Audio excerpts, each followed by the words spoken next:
It's out of gas. No dice.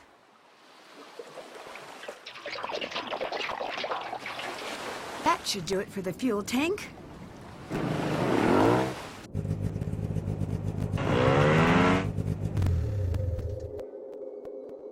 Locked. I guess he would lock his front door.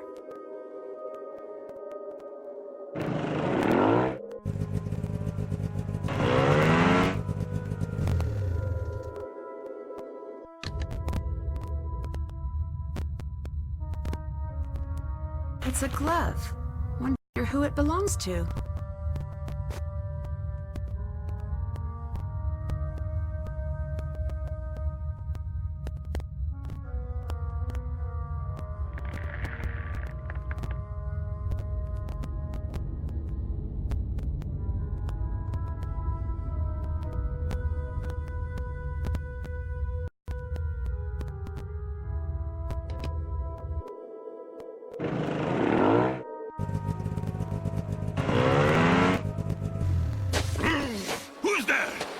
Gunner! Hello? What are you doing? Got in fish for Elisabet. What's wrong, sister? You look like a giant man just threatened you. Oh. Well then, back to gutting.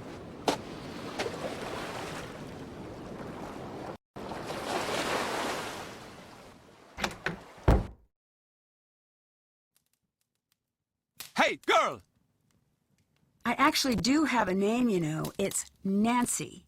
Get your little lady bones into the prep area and get some torremotter orders ready. It's all hands on deck for the lunch rush at the Misty Skip. I'm a sleuth, not a chef. Are you sure you want me back there handling the sharp stuff?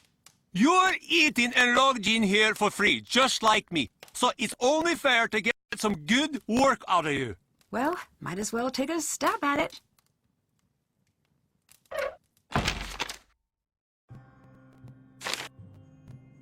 Okay, time to get to work.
It's subtle, but I see some differences in the halves of this pattern.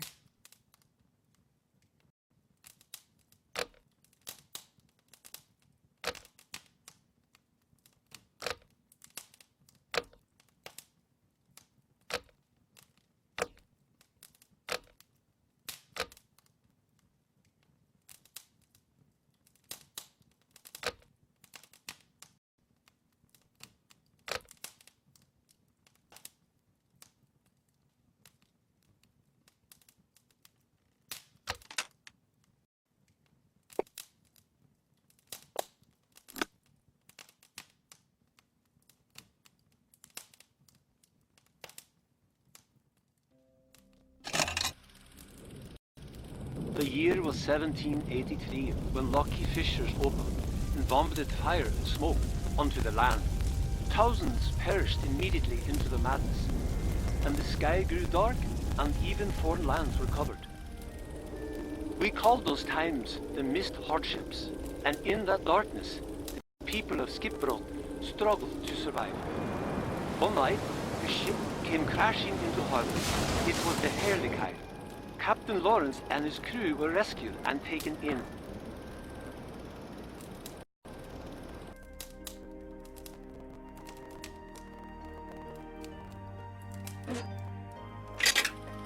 Once ashore, Lawrence explained that he carried with him a mountain of golden treasure. He promised to share it along with his ship's food supplies in exchange for shelter until winter's end. That winter was darker than ever.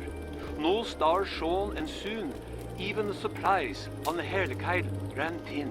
But even in the middle of that hardship, love bloomed. For Lawrence had fallen in love with Alda, the daughter of the town's founding family. Soon, Lawrence and Alda were wed, and soon after that, the marriage bore a baby girl. Eventually, the poisoned water drew away from the shores, and the fish returned to Skipbrot. Thanks to Lawrence, many more people had survived than in neighboring towns. The townspeople wanted to rebuild their home. They needed money,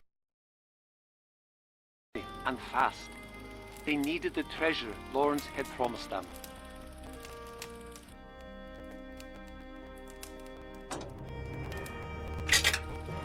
But Lawrence explained that he would need to sail somewhere else in order to retrieve his promised treasure. The townspeople called Lawrence a liar.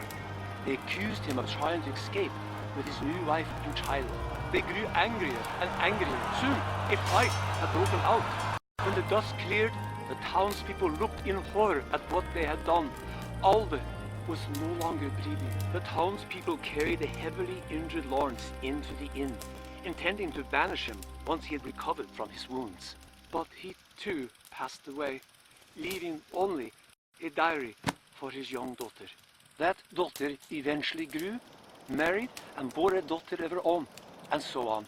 Today, Elisabet is the only remaining descendant of the original Captain Lawrence. But the fabled treasure Lawrence spoke of was never found. Oh, what a sad story.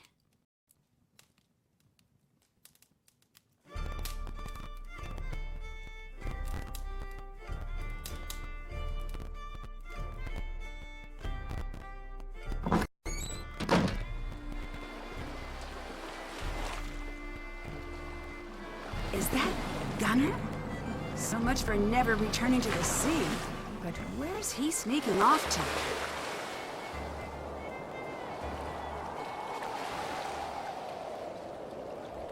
Oh, hello.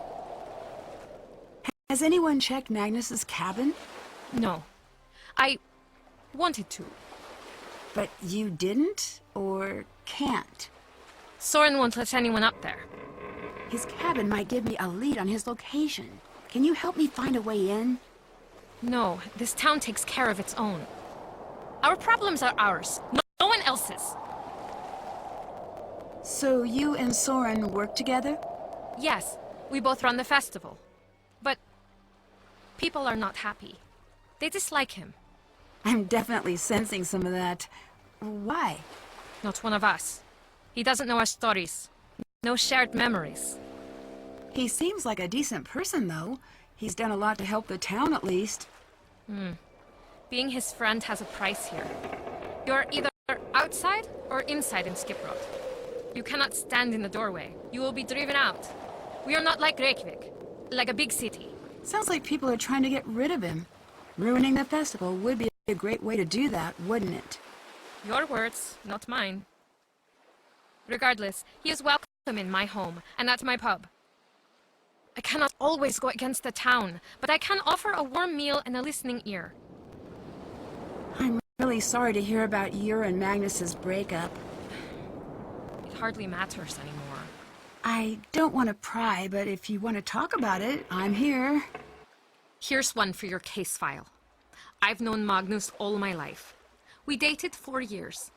The winters are long and dark. We found each other in that darkness, but then he went through hard times. He became obsessed over the ship. His world narrowed, and soon there was no room left for me. That's the end of it. I heard something about your family line in connection to the ship. Do you feel you have a claim to it? It's true. The ship is mine, and everything on it. My great-great-great-great-grandfather was the original captain. So what did you think of the restoration project then? She is a beautiful ship, truly. But her history is stained with blood. Even though the treasure is rightfully mine, this fairy tale chasing business seems wrong. I thought the restoration would unite the town, but all it's done is drive us further apart. So, technically, if the treasure were to be found, it would belong to you. Family. People. That's what matters. The rest is useless noise. Is there anything more you haven't told me about Magnus? No. Guess you'll have to leave now. Elisabet, I'm trying my hardest to find Magnus, but I have to admit I can't do it without you. I need your help, Elisabet. I need to know what you know. He is quiet, thoughtful, keenly obsessive. First over his dog, then over his writing, then over me, then over the ship. Why would someone like him be hunting for gold in the first place? He has certain intentions with the treasure. Which were... A boat of his own. He desperately wants to leave town. Leave Eastland. I thought he was a captain already. Oh, he is. But for wealthy people. Private clients. Never his own boat. Never his own destination. He dreams of living like the old captains. Sailing wherever the wind takes him. I see. So the treasure would allow him to fulfill that dream. Here, have this. Magnus left it at my place. After we broke up, he called me looking for it. But I hid it. It looks like it might be the key to open some kind of box.